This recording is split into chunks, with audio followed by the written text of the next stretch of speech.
Mitochondrial function and your thyroid. I guarantee you, you don't even know how important it is. Some of you might be totally in the dark of what we're even talking about, but that's why I have my guest today, Dr. Sam Shay, who is going to clarify this for you. We had such a great conversation when I first met Sam, and we were talking all about his work and his studies. I'm going to tell you about him in 1 second, but he's just brilliant. And he's going to blow your mind on. And I guarantee you, even if you are a thyroid advocate, you've been following me forever, you've been studying the thyroid, being your own patient advocate forever, you're going to learn new things today. I promise you that.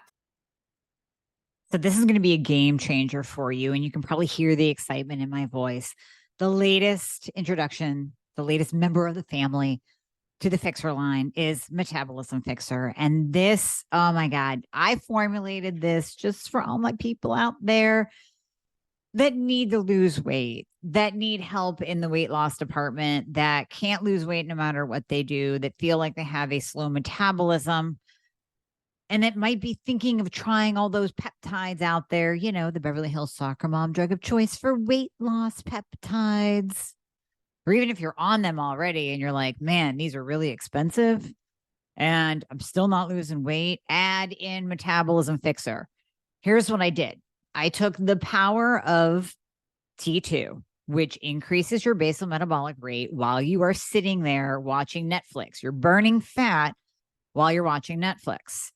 I combined it with a very unique patented ingredient called Suppressa. Suppressa has multiple clinical trials backing its efficacy in reducing your appetite, decreasing snacking, and providing way more control over your food intake. It is amazing. We also see improved emotional well-being, just decreased food cravings all around, reduced hunger, and weight management. Add on top of that, we have green tea extract. We have purple forest purple tea extract, both of which affect the metabolism in a very positive way without the jitters of normal fat burning supplements out there from the 1980s and 90s, right? The ones that made you feel like you're having a heart attack. You will not have that in any of my supplements, Thyroid Fixer or Metabolism Fixer. But Metabolism Fixer, ooh, yeah, we kicked it up a notch. It is in powder form, so you can drink it through your day. It's going to flavor your water. We got orange crush and refreshing citrus. I love them both. It is going to keep you under control all day long. So you throw a couple scoops in your water bottle in the morning, throw a scoop or two in your water bottle throughout the day.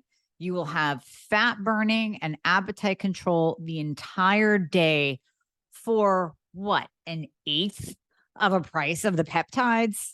Oh my God, you can't go wrong. So grab some Metabolism Fixer today. Please let me know how you do on it. I am super excited for you. Super excited. So a little bit about Sam, Dr. Sam Shay, DC, IFMCP. That's the Institute for Functional Medicine.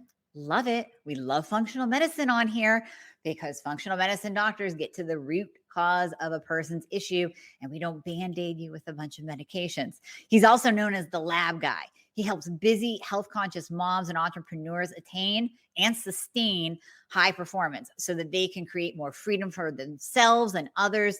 He has dedicated his life to helping others through functional medicine and functional genetics. We're going to talk about that a little bit today too. Dr. Shay walked his own health journey, as many of us do, from being chronically unwell from age 6 to 18, including severe fatigue, anxiety, digestive problems, chronic pain, severe insomnia, and poor nutrition. He dedicated his life to natural medicine to get himself and others well, which led him to functional medicine and functional testing, very much like my story that I tell you guys all the time. Sometimes it's pain to purpose. The pain that you go through leads you down the right path so we can help others. Dr. Shay is the creator of the 10-pillar method to properly assess the most important and most commonly missed components of health and wellness.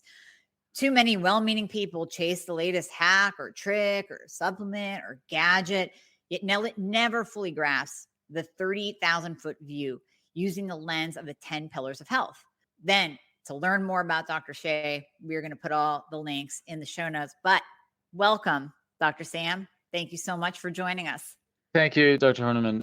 I love nerding out with other fellow health nerds, and we doing stuff live is fun because there's a bit more energy in it. And I did a radio show for 4 months when I lived in Wellington, New Zealand, and I loved it. Absolutely loved it with like all the dials and stuff. Commercial breaks, the whole thing. It Yep. was a lot of fun.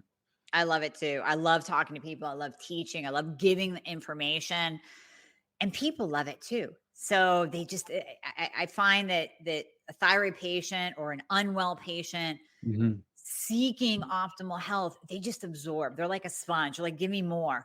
They're listening to podcasts and YouTube, and they're watching your videos on YouTube, which are amazing. And they're just absorbing this information. So you told us a little bit in the bio of how you came onto this path, but what were the key components that you had to do to really kind of shift your body into a wellness state? The pain of purpose is very apt. I've got my own constellation of chronic health issues I had as a child growing up that Western medicine at the time was not able to properly address. Both my parents are medical doctors. My grandfather was also one, and I was told it was all in my head by more than one member of my family Wow. and other clinicians. And the thing is I didn't have the overt, kind of air quotes kind of grotesque expression of whatever, like something bleeding, something popping out of the skin, something like I didn't. I just looked kind of pale and was really tired all the time. It's kind of these and grumpy and poor digestion, and those all kind of sound minor because from the exterior they were minor, but inside I was dealing with severe anxiety. I was dealing with depression, really bad digestive discomfort, chronic body pain, crippling, mind-numbing insomnia and fatigue. I remember lying to my teachers saying I felt sick. So in grade school, I could go take a nap in the nurse's office in the afternoon. Those are all invisible ailments. You can't Mhm. see pain, you can't see fatigue, you can't see indigestion. You can maybe smell it occasionally, but you can't see it. And Yep. and you can't see the anxiety, you can't see the depression from the outside. So what I was going through was not taken seriously, and I basically had to get into my late teens and decide to take control of my health. And the original book that I read was actually Dr. Jensen's Guide to Better Bowel Care. And that for those of you who don't know, Dr. Jensen is considered one of the grandfathers of natural medicine, or naturopathy rather, in the West. And from there, in combination with a mentor who did something called Brain Gym with me, where she basically taught me that the mind and the body are connected, and that I can address chronic, repetitive, stressful belief systems and neurological wiring for postural guarding. All sorts of stress responses that I just kind of collected over since 6 years old. And she taught me that I can take control of my health. And from there, I decided I'm going to dedicate my life to natural medicine because I was going to be on the path to be the third generation medical doctor in my family. And instead, I took a hard pivot to natural medicine. And then that pivot has kind of not become, has kind of lessened as I joined into functional medicine, Mhm. because I see functional medicine as the estuary, as a combination of the best of both worlds, the best of Western medicine diagnostics with the best of natural medicine lifestyle interventions, diet, lifestyle, and so on. So functional medicine, we use all the fun toys that can give us readouts and numbers and all sorts of data. And now we have all the tools in natural medicine in order to do something about the data instead of drug it, cut it, or radiate it. Right. It's Yeah. beautifully said. Yes. Yeah. And all of the symptoms, I want to circle back to your symptoms. Hmm. Everything that you just described, you're like speaking to my audience right now, because Yeah. those who aren't optimized yet, they're sitting there going, "Oh my gosh, he just described me." And everybody thinks it's all in my head. And my doctors told me it's in my head. And my family thinks it's in my head because I can't get them to understand Right. how I feel. The fatigue is so crushing. No one understands how I feel. You just nailed it. Yeah, and there's also, just for the audience, I think there's some different types of fatigue are aligned with different organ systems. So adrenal, air quotes, adrenal fatigue, and I've trained with Dr. Wilson, and so air quotes adrenal fatigue. Well, the reason I say air quotes is because there's Yeah. a better classification of hypercortisolism, hypocortisolism, hypothalamic pituitary adrenal axis dysfunction. You can win a Scrabble meet with all this jargon. So with adrenal related fatigue syndromes, it's sinusoidal. Energy goes up, goes down, goes up, goes down, goes up, goes down. With thyroid, it's like chronically low and then a major crash at night to go to bed. For liver fatigue, this is where you see the people who have multiple chemical sensitivities, they're okay, then they're exposed to something and they crash hard. And then it's this really slow, gradual days, weeks, sometimes month to get somewhere near baseline. So it's not sinusoidal, it's not consistent. It's an exposure, crash, and then a slow climb. There's other types of fatigues as well, but I just want to make some distinction because we're talking about hormone system. Mm-hmm. When people are describing fatigue, which was the primary thing that I dealt with growing up outside the anxiety, depression, and digestion, fatigue is it's like food. Like, what type of food? What type of fatigue? The reason why I work with people who have, particularly moms and entrepreneurs, obviously I help other people outside those two particular groups of people, but the reason why I help those two is because I was raised by a very unhealthy, stressed out mompreneur. And we have a great relationship now. Took 25 years of a lot of work to debug all that stress.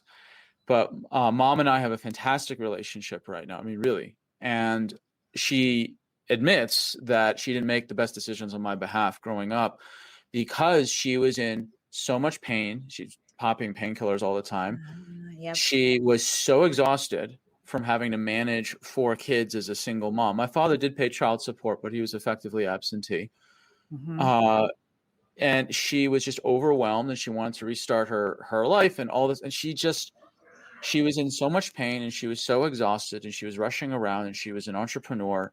And so the way that instead of being bitter, I want to pay it forward by helping other moms balance so the whole family gets better. And I help entrepreneurs because mom was an entrepreneur. Yep. And I feel like I understand. I'm an entrepreneur also as a clinician. We're entrepreneur. And I also know that I love working with entrepreneurs because they're already in the mindset of investing in themselves for the future in order to help change the world in some meaningful, beneficial way. And if I can help mom, I can help the family. If I can help entrepreneurs, I can help society. If I can help mompreneurs, I help both. Yeah, there you go. That's my way of scaling the benefits of doing functional medicine with other people, because I ideally want to focus on the people who help others at scale, even if it's just in the family, and that's plenty. If someone was able to help my mom the way I'm able to help other moms back 30 years ago, my life, my whole family would be completely different. Totally different. Yep. Yeah. And I'm with you. I love working with entrepreneurs just because they do what you tell them to do. Like, they know the investment that they're making in their health is vital. So they don't poo-poo it. They do what you tell them to do. And they get results like that. They get results. So I'm Absolutely. with you there. Yeah. I love it. I love it. So Sam, did you actually, because I know you work with a lot of thyroid patients, did you actually have a thyroid problem? Is that one of the things that they found on you, or no? So me personally, no. I did not have something that was a primary thyroid issue.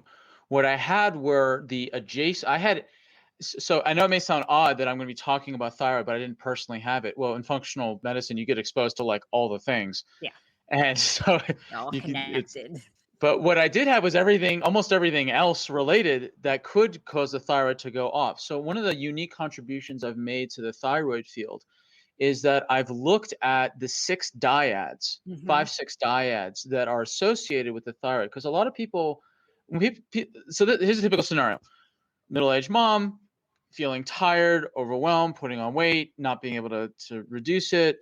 And then they go to their doctor and they say, and they're like, oh, it's probably thyroid because you're a middle-aged female who put on some weight and can't get rid of it. And that's just kind of a thing that's fashionable at the moment. And then they run your thyroids, and maybe they'll test TSH and maybe free T3 and free T4. Yep. And when I was in New Zealand, if you were begging and screaming on the floor in a fetal position, they might take pity in you and do an antibody. Maybe. Right. Right. Or just one antibody. Just one, you know. Yeah. I'll get trigger warning when I talk about thyroid care I and know. some of the I things know. I saw in other countries. I Anyway, know. so what they'll find is like, oh, your thyroids are normal enough, must be in your head, probably should go exercise and quit complaining about being tired all the time. I mean, and you walk out of there like feeling, did I just get gaslit by Yep. my own doctor?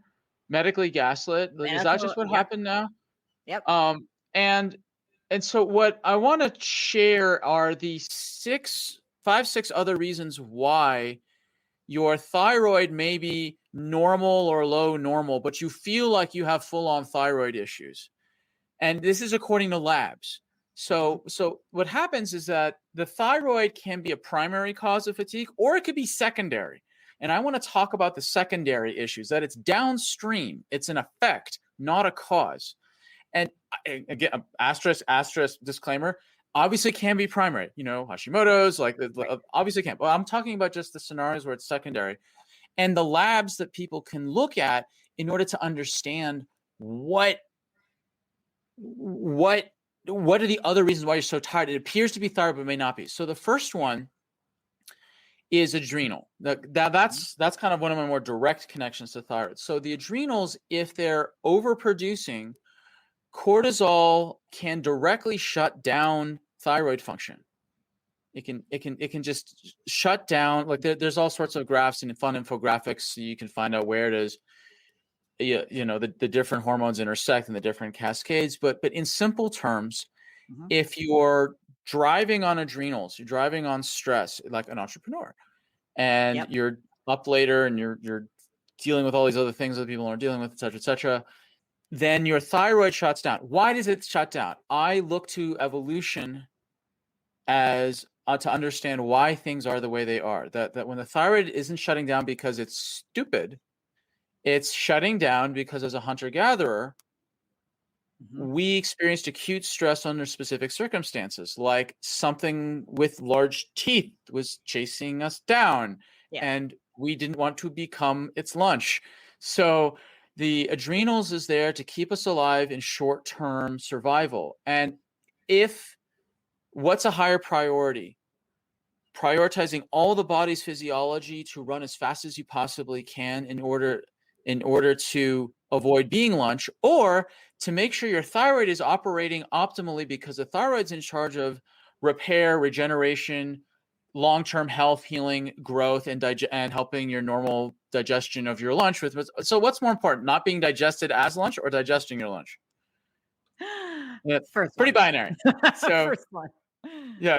So that's why it makes sense that the adrenals will shut down thyroid. So if someone has chronic stress, and there's multiple stages of a quote unquote adrenal fatigue. I've seen 3 stages. I've seen 7 stages. I've seen whatever. It depends on what lab test you use, who you listen to. Point being, people may appear to have thyroid issues, but it may be adrenal in nature. So I encourage people to look at a 6-spot salivary test or a 5-spot salivary test. So what you're wanting is to catch the cortisol awakening response, or CAR, as in the driving. So you want to, when you wake up, and then you do a saliva sample, and then 30 minutes later you do another one, and your cortisol should go up by 50 to 100%. When light hits your eyes, you have a cortisol spike, and then it should go down 30 minutes after that. So you do one test when you wake, 30 minutes after that.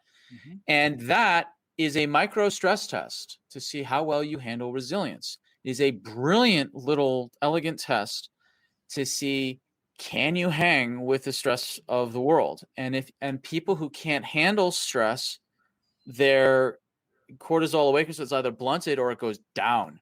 And these are people who are just, they can't handle life, and they're easily overwhelmed, and Mhm. they're easily addicted to things, like whether it's sugar, or my case was sugar and video games. I had two addictions growing up, both of which I've overcome.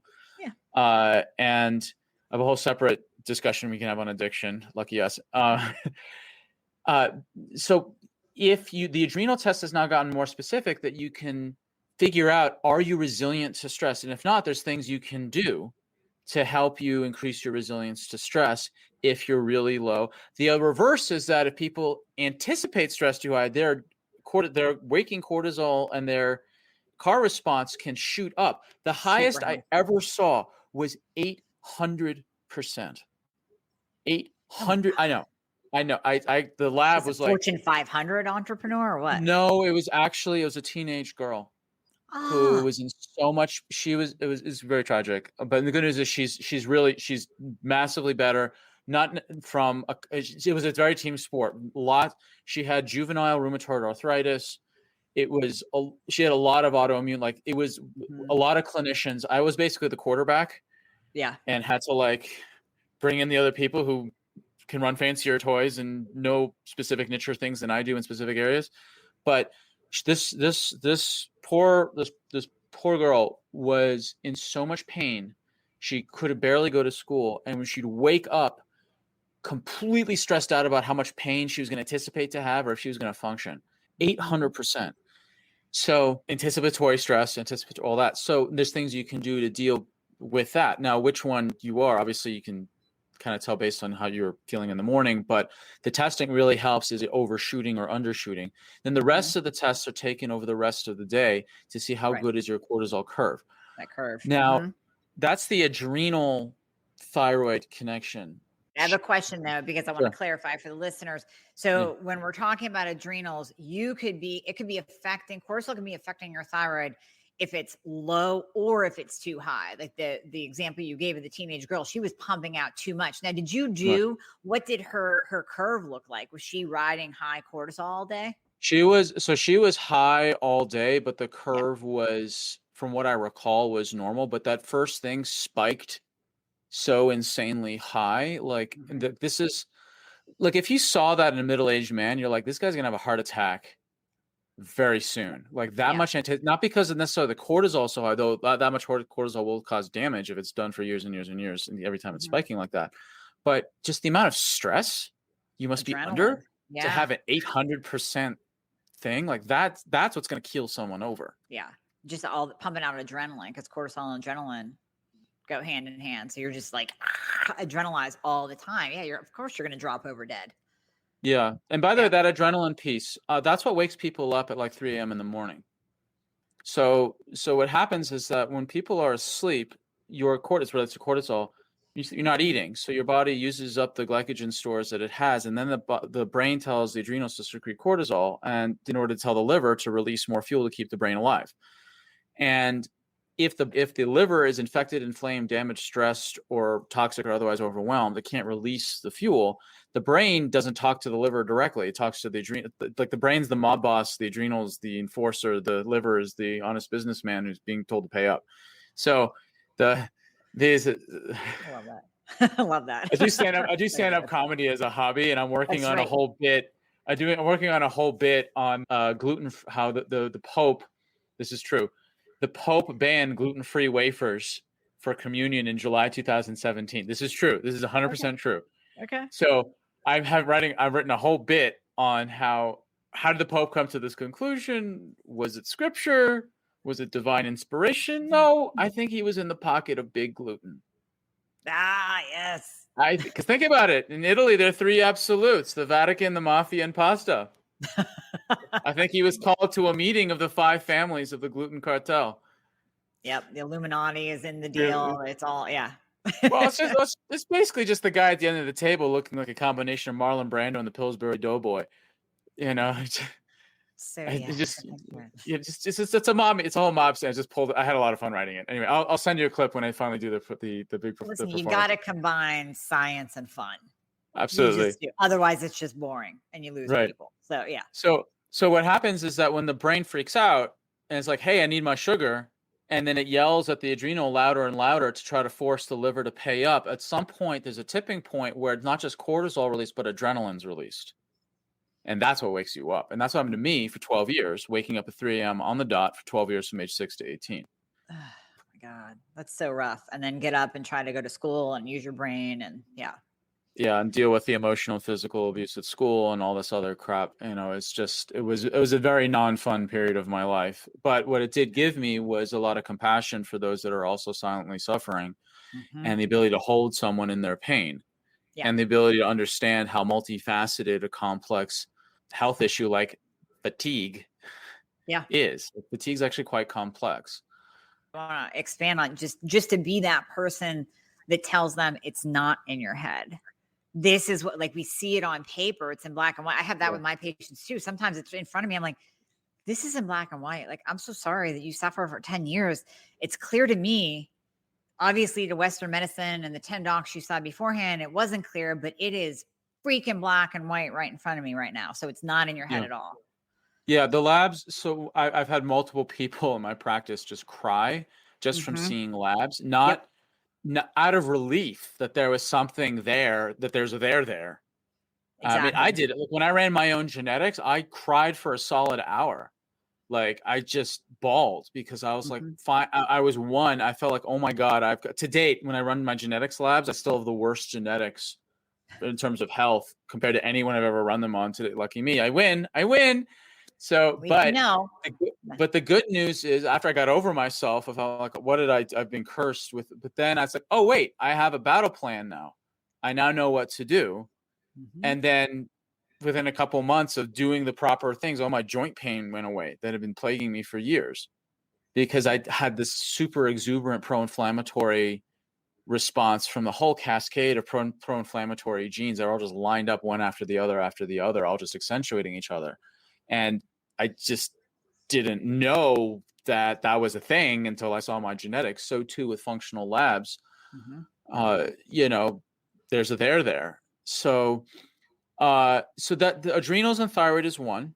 So the next one is adrenals and gut. Now, this is one a lot of people have heard. There's the adrenal gut connection, particularly if you're worried about like autoimmune diseases. So there's, people have what's called leaky gut, but what the literature calls intestinal permeability, because they got all territorial because we were right about the leaky gut. So they renamed it.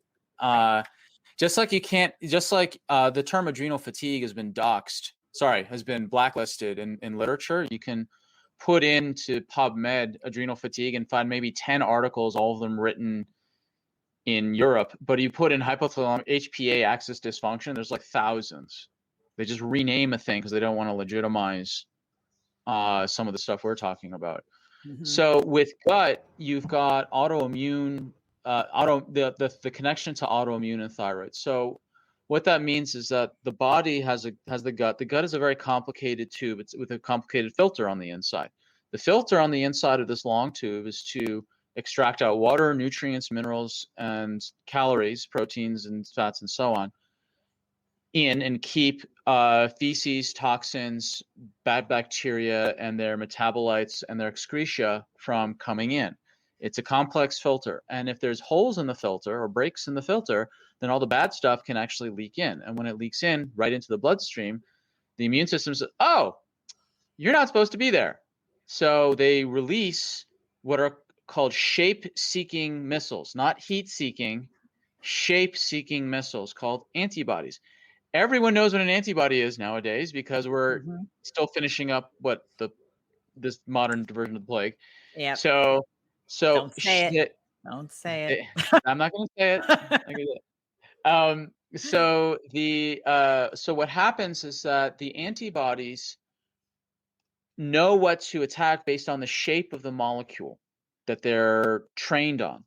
The problem is that if something that leaks through, like say gluten, and gluten has a particular amino acid configuration that creates a specific shape recognition pattern, like a lock and key, and the antibodies attack that. The problem is that there's normal tissue that has a very similar identical signature, and then that shape-seeking missile attacks that human tissue like collateral damage. It's like if the Bloods and Crips we're in a turf war, and you happen to walk in with a blue shirt on into a blood territory, you're just shot as a matter of course, Yeah. even though you're a bystander. And so Right. autoimmune is a bystander effect, and that's exactly what happens. So the four things that I've seen in the literature that can cross-link after leaking through the gut into the bloodstream that can attack the thyroid are blastocystis hominis, Yersinia enterolytica, Epstein-Barr, and gluten.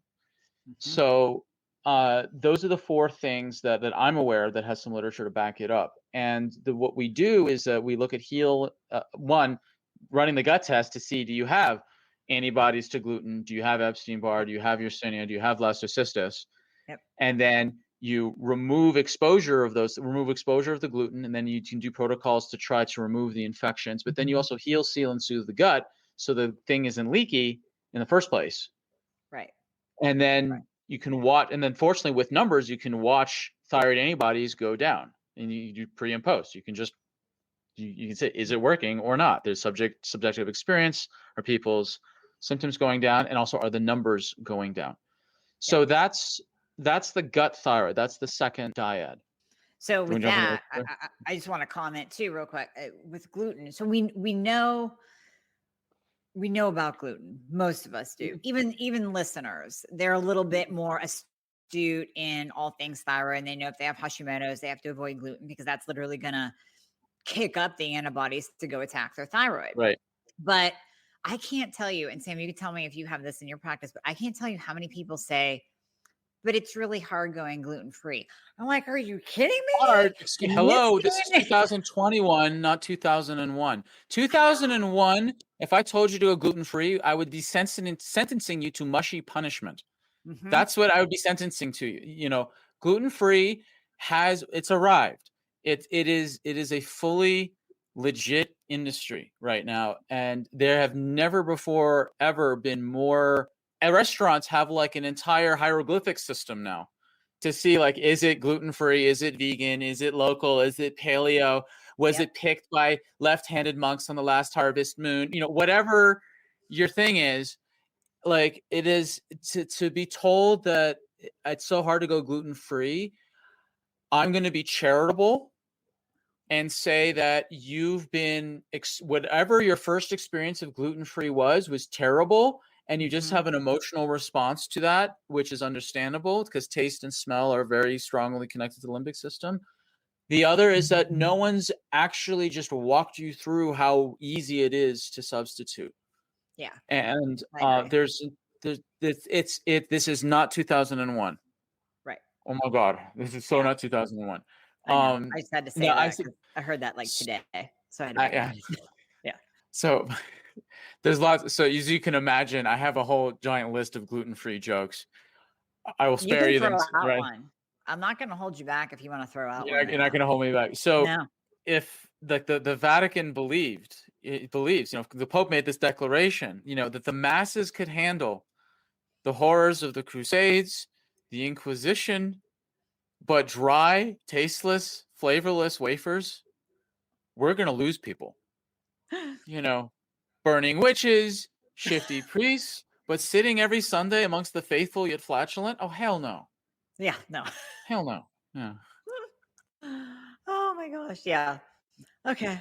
And you can throw those So out whenever you want. that's out there. You'll see.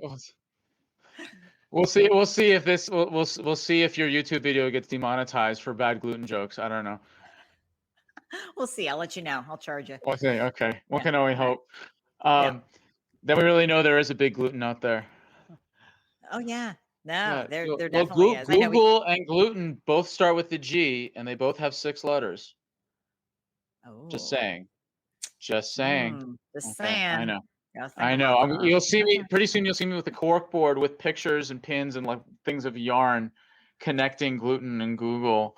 You know, and I'm holding a cigarette and pointing with big Yeah. wild eyes expression, like I found the connection. Anyway, so the next 2 connections with the thyroid and labs are pretty straightforward. One is estrogen and thyroid.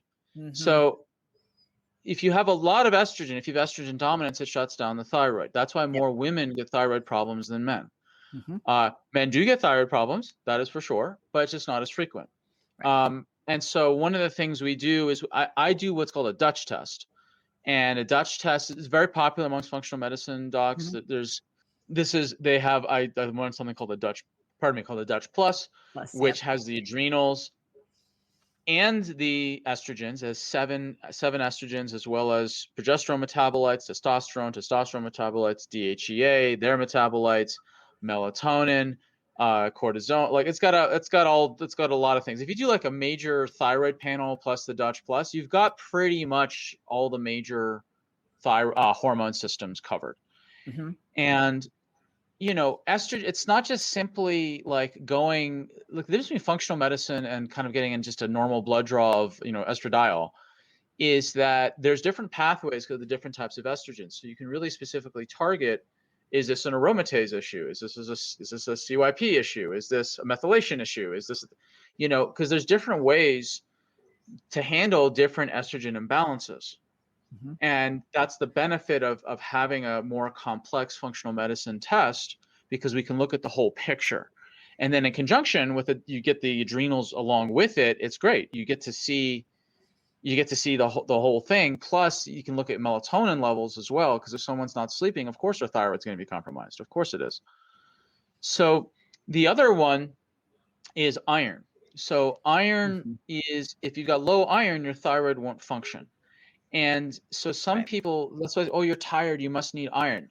Okay, that's actually not a bad instinct to go test. Like, don't just go injecting iron or take iron supplements because you're tired, because too Right. much iron can be bad for you.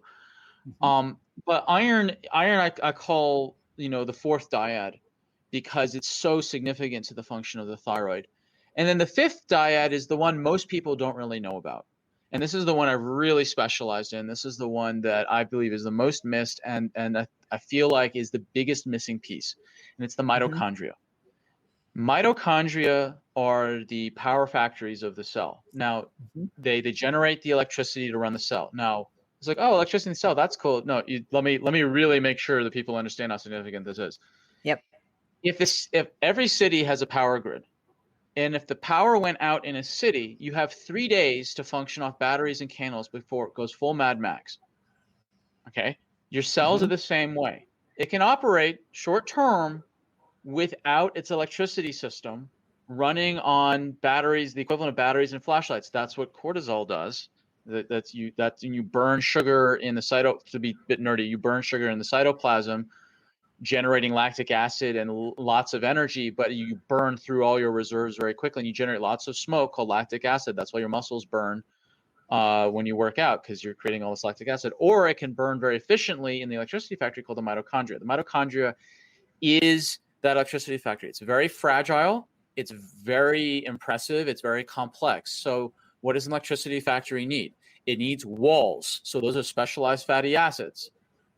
It needs security guards. This is the immune system. It needs janitors, antioxidants to clean up spills and sparks and make sure stuff doesn't catch on fire, and repairing stuff. It needs engineers to enzymes to make sure everything is working. Machinery, you can call the machinery also enzymes as well. It needs computer chips to run the machinery. Those computer chips are minerals. You need input from the surrounding city of like how much electricity you need. These are the hormone systems like cortisol and neurotransmitters, letting you know like, hey, how much electricity do we need? What's going on? It's like the bombing raids in World War II in England.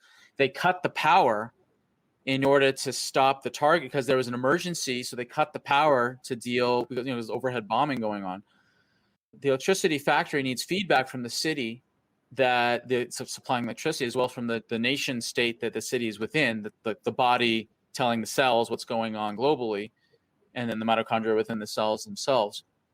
The mitochondria also needs fuel. This is protein, fats, and carbs. Mhm. Where do we burn fat? In the mitochondria. Mitochondria. That's where Mhm. you burn the fat, and was where you burn proteins and carbs and fat for energy. Now I'm going to connect to the thyroid. Everyone's heard the term basal metabolic rate. Yes. Basal metabolic rate. Nobody's Yep. ever defined it except kilojoules per day. What Right. does that even mean? What it means is The basal metabolic rate is how much energy your mitochondria are producing. The mitochondria is the business end of the thyroid. What is T4? T4 is the transport molecule of T3 to get into the cell. And what happens? T4 is converted into T3 in the Mhm. mitochondria to do what? T3 is the engineer that turns Yep. on the mitochondria to Mhm. burn proteins, fats, and carbs for electricity. The thyroid, T3 is the engineer. The mitochondria is the factory. So if someone has normal thyroid hormones, but they have the signs of thyroid, low thyroid, check the mitochondria, because you could have all the best engineers in the world, but if the switch is broken or the factory's just, a disaster area, it's not going to turn on. It's not going to work as well. So it may be a factory issue, not an engineer issue. Both have to be looked at. Mhm. But so many times when people say, oh my God, my thyroids are normal and I'm still so tired, maybe it is all in my head. Well, maybe you might want to check the mitochondria, because it may not be. And by the way, so this is going to sound super strange. Here's where I can legitimize it's all in your head. What system needs to be fully operational for your frontal lobes to be working? Your mitochondria. Your nerves in your brain run on mitochondrial function. Like they have to have really glowing, fully operational mitochondria. It's the eyes, the brain, the heart, kidneys. Those things are massive, massive users of mitochondrial output. When people look at a mitochondria panel, they can then assess, is the mitochondria itself actually generating electricity? Can it bring in proteins, fats, and carbs into the mitochondria to be burned? And when it's in there, does it have all the machinery and minerals and inputs to make the machinery work to actually create the electricity? Right. There's also specialized liver markers, because if you've got factories, a toxic sewer mess, toxic dump. All right. So you check if the mitochondria is toxic, it gums up the machines. It checks for neurotransmitter metabolites, how well it's receiving information, and in terms of how it can function, operate within the larger context of the human body. It's checking for inflammatory markers, because inflammation will affect the mitochondria. And the mitochondria test also acts as a broad scale micronutrient test, of which many nutrients you need for the thyroid. So like the advanced mitochondria test, I use what's called an ion panel from Genova. Mhm. It checks you need vitamin A, you need vitamin D, you need a whole bunch of B vitamins. Yep. So the mitochondria panel has all the not all, but it has 150 plus markers on it, and it checks for like the fat soluble vitamins, water soluble vitamins, minerals. It checks amino acid, 20 amino acids, the fatty acids, mitochondrial function, all sorts of stuff. So if people are wanting to know, how do I help my mitochondria? You get it tested. How can you check the function of the mitochondria based off of urine and blood? Well, the blood checks for the raw nutrients going in. Like, are there enough nutrients to actually go in there? The urine is actually an emissions test, like in a car. You can know a lot by a car by checking the emissions. So the urine is an emissions test for the function of the mitochondria, the engine inside your cells. That's how it makes sense. So I like that. When we step back and look at the thyroid, we look at adrenal thyroid dyad, the adrenal estrogen dyad, the adrenal gut dyad, adrenal iron dyad, adrenal mitochondrial dyad. They're, obviously you can also lump in blood sugar and insulin, and like there's other dyads you can throw in there, but those are like the big five that I found working with thyroid clients, that we can get, just the fewest number of tests to capture. It's like the 80-20%, 80-20 principle. What's the 20% of testing that's going to give us 80% of everything we need to know? And that is a functional test. So a person can't go to their PCP or, God forbid, endo and say, hey, can I have a mitochondrial test? You're probably going to get a blank stare. Unless they're Right? trained I with mean, this is IFM or Dr. Kalish or any right.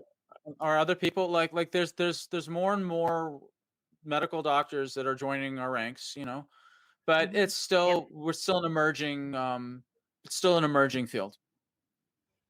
And this is not a test that is covered by insurance, because a lot of times people want to just get all the tests that are covered by insurance. And like you mentioned, liver earlier, we can look at that on a CMP. Not these liver tests. This is Not to checking that level. glutathione. Yeah, Yeah. not that level. Yeah, these are checking other markers like for glutathione state, like the actual your ability, how's your glutathione pathways working? How's your urea site? How you're able to detox urea properly?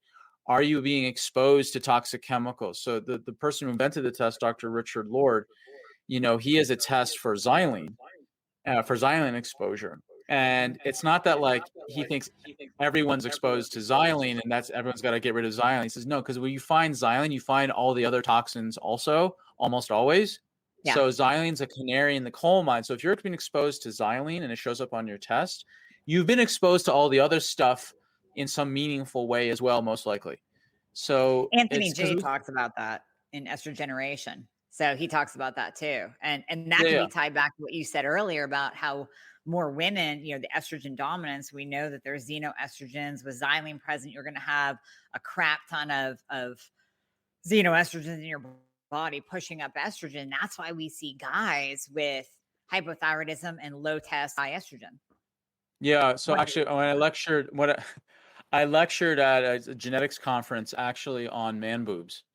Yeah. Not because I have some weird fixation on man boobs. It's that I've just observant as a clinician, and I saw that these two gentlemen were overweight. The more they were in a lot of physical pain in their joints, and the more they exercised, the fatter they got.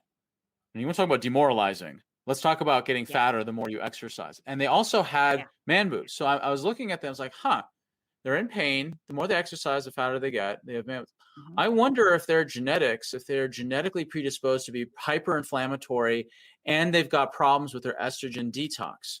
Meaning that so then they exercise, they somehow overshoot and they become pro-inflammatory, which then gums up the liver.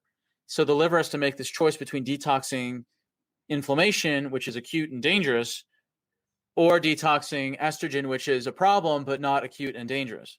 Everyone else was telling these guys we need to eat less and exercise more, which is exactly the wrong thing they needed to do. So Exactly. I checked their genetics, and sure enough, it was, I mean, I'll spare you the details of what combinations of genes, but needless to say, it was like, so I put them on anti-inflammatory, liver supporting diet, nutrient supplements, and pulled them off of the excessive exercise, put them on movement, removed all the exogenous sources of estrogens that they're being exposed to. So that was the other thing. I said they must be being exposed to other sources of estrogen, Definitely. plastics, soy products, body care products, alcohol. Actually, beer has pro-estrogenic for 3 separate reasons. One, there's estrogen in the beer. 2 is that the alcohol upregulates aromatase, converting testosterone into estrogen. And 3, it gums up the liver, preventing your ability to detox estrogen. So hence the beer belly phenomenon.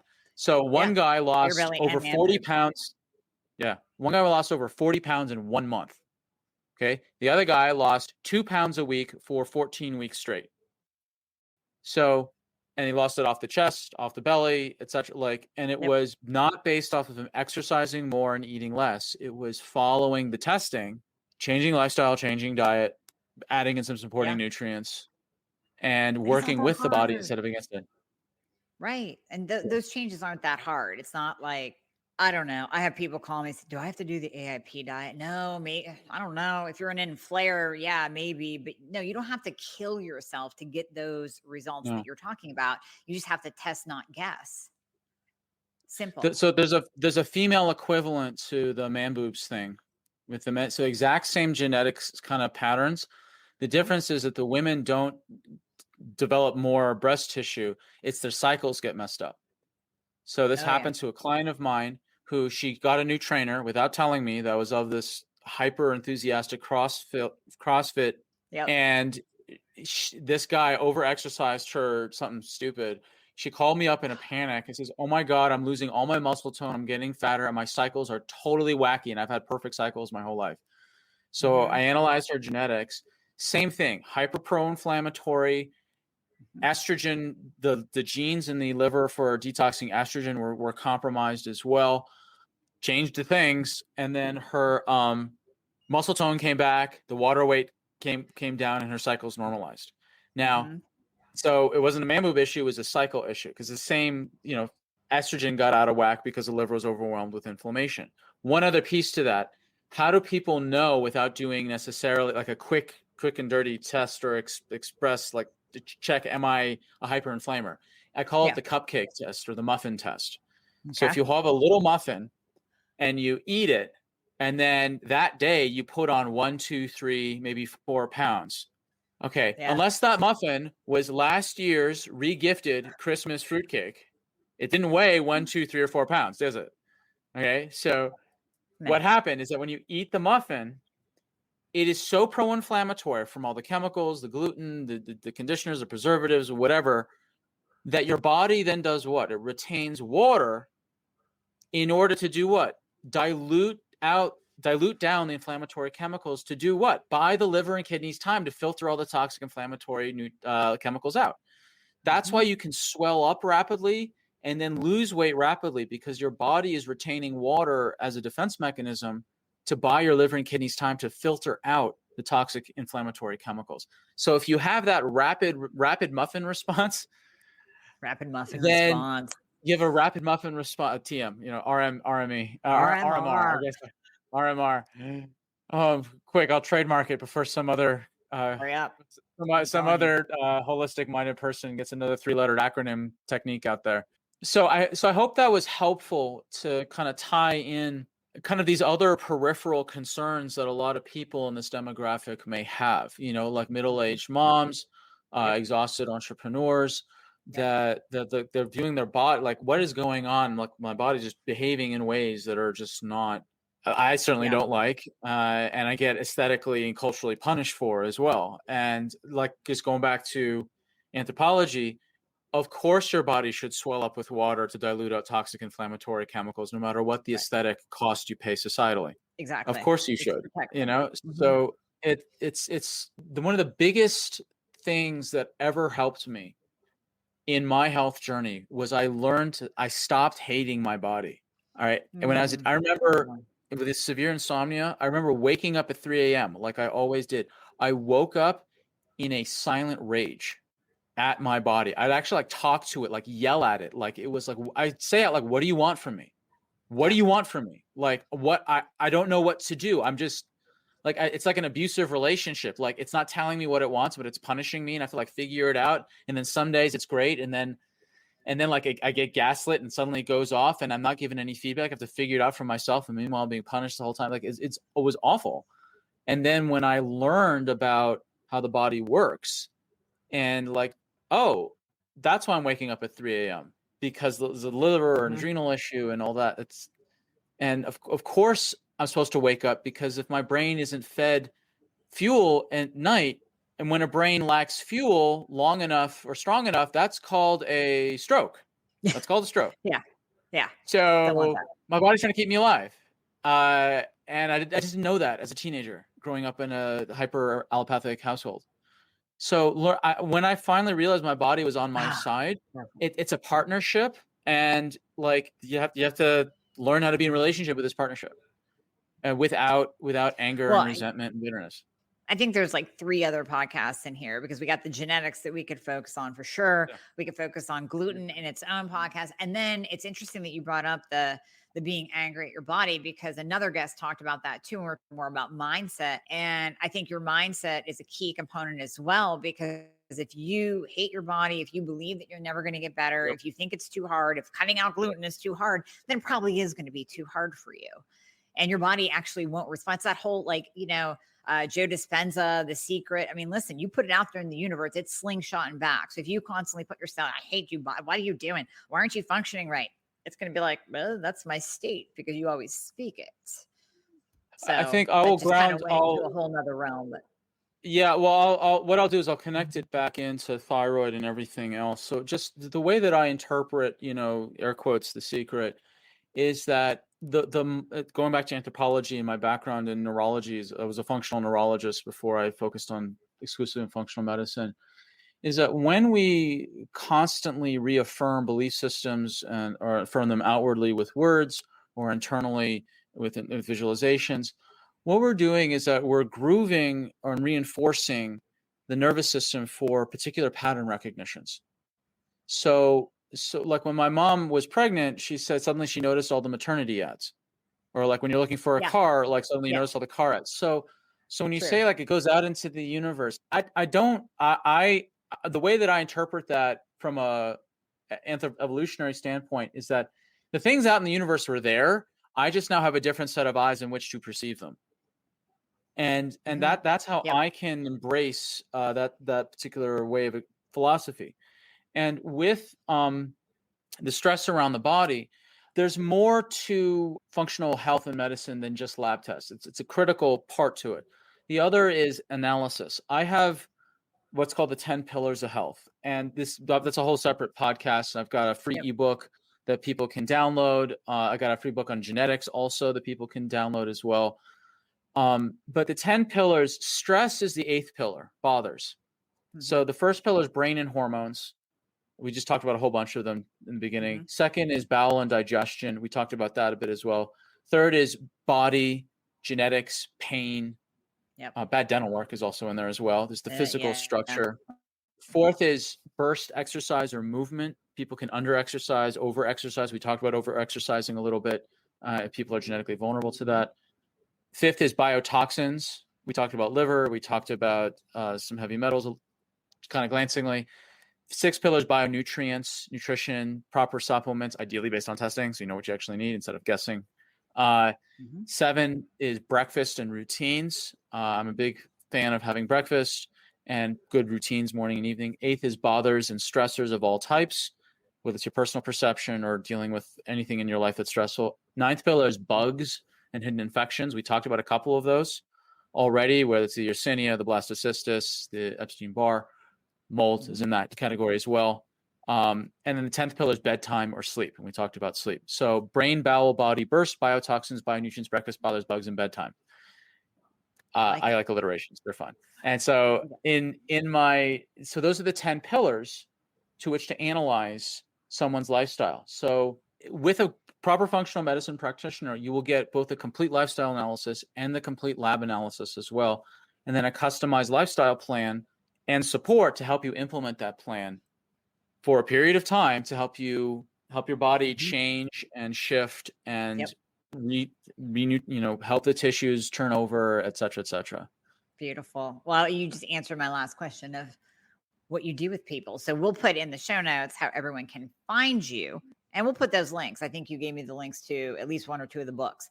So if not, they're most likely on your website. So we'll put those links in there as well. No, this has been phenomenal. And I know, this, if you're a newbie thyroid patient, go back and re-listen, because this is not super, super advanced. I mean, it's definitely going to hit the more advanced, like I told you in the beginning, the patient advocates that have studied a little bit themselves and they know a thing or two. So this is going to really speak to them. But even for the newbies, go back and listen, because there's gems in there that you really need to understand along your health journey in order to properly get better.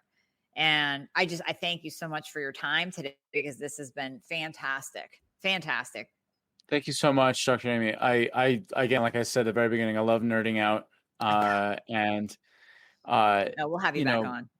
Thank you. Yeah, just let me know. And like, what you're doing right now is so needed, just to scale out content to people, to just empower them with knowledge like this. And what you're doing is so valuable, and being able to educate with multiple different perspectives around a similar topic.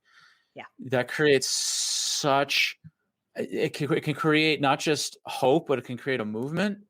And I really thank you for doing what you're doing, because having been in the broadcasting space, there's a lot that goes into this, and I just, from one broadcaster to another, I understand deeply how much work goes into this, and thank you for doing this.